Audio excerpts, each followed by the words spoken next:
ეს არის საქართველოს უმთავრესი სულიერი მემკვიდრეობა. ეს არის საქართველოს იდენტურობის, მეობის, ჩვენი ევროპულობის ყველაფრის ძალიან მნიშვნელოვანი პასპორტი.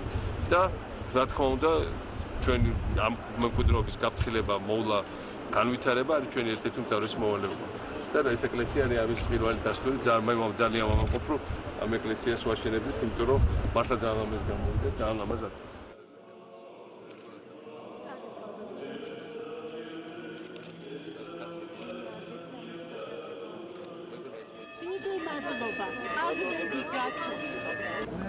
მინდა მადლობა მოვახსენო პრეზიდენტს იმ დიდი დახმარებისათვის, შეწირულობისათვის, რომელიც მან გაიგო. ღმერთმა დალოცოს ყოველი ადამიანი, რომელიც მონაწილეობდა ამის შესრულებაში. თქვენთან რო ვიყავით, იქ შეხვდა ზუსტად თქვენ სოფელში და ყველა დავალება რა ის ზუსტად ესე მოსწრებს გაზეთს. 10-იანზე, ადრე 5-იანზე, ხოლმე 10-იანზე. იყო 1000 პრობლემაზე საუბარი. მომისმინა პრეზიდენტმა და ბოლოს თქვა ასე.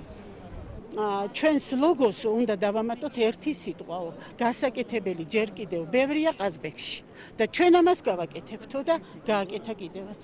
იცით როგორ გაცოცხლებ, იცით რამდენი აი ასე დავარქვათ ოპოზიციონერი მობრუნდა პრეზიდენტის მხარეზე? აი ვინც იძახდა რომ ეგ გვითხრა კი, მაგრამ არ შესრულდება. ყველაფერი შესრულდა, შვილო, ისე მრავალმხრივი მუშაობა.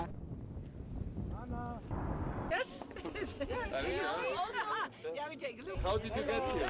By car, by bus? We were in Kasbegi driver. Yes, in Kasbegi. Georgia, beautiful country. Yes. Oh, yeah. Yes. Maybe I take a picture of you. Oh, thank you. Sure. We love Georgia. Yeah, beautiful country. Such people.